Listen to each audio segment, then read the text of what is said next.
In-cab inspection for Class A vehicle. We're using an automatic truck. Okay, first thing we want to do is a safe start, making sure my tractor brake and trailer brake are applied. Turn my key to the on position. Make sure it's in neutral and wait for the ABS light to go out. Okay, now we're going to crank the engine.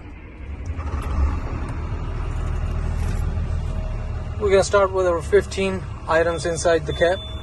Number one is my seat belt. It is properly mounted and secured on the frame, not damaged, not ripped or torn.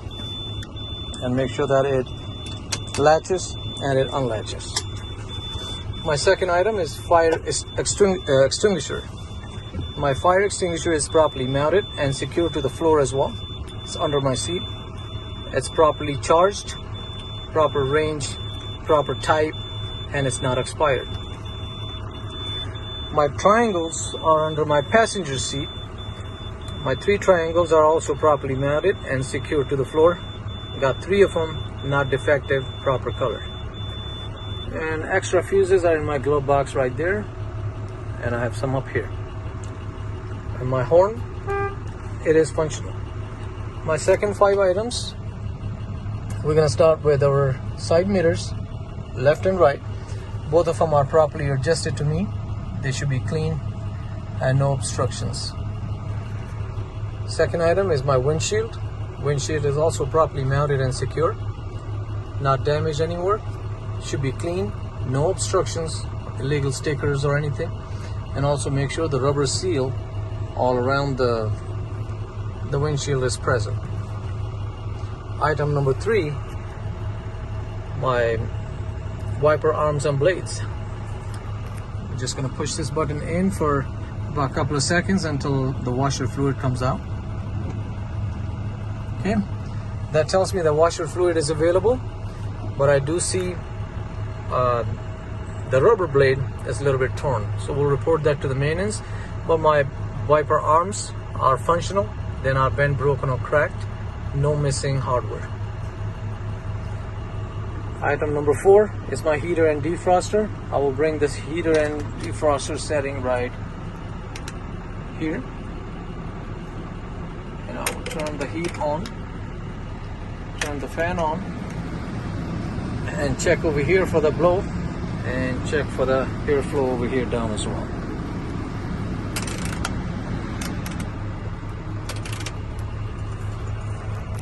Alright, the 5th item are my panel lights. I have 4 panel lights in here. Left turn signal, right turn signal,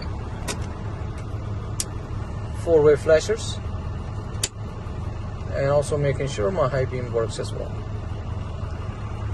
Okay, my third 5 items are my 5 gauges. My engine is on, so I'm going to make sure my oil temperature gauge is rising. My water temperature gauge is also rising to the proper level, and there are no warning lights. Voltmeter needs to be at 12 to 14. Right now it's a little bit over 14. And then primary gauge and the secondary gauge for the air brake are at proper level right now, from 120 to 140 psi. I just heard the governor cut out. Now we're going to start our brake test. So I'm going to check for we're going to do our tug test. So I'm going to check for my tractor brake first, then we're going to check for the trailer brake, and then after that we'll make sure the service brake works. Let's go ahead and start with the tractor brake. So I'm going to release my trailer brake,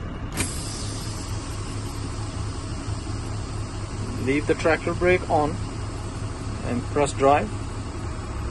I notice that my vehicle does not move. That means my tractor brake works. Now I'm going to apply my trailer brake and release the tractor brake.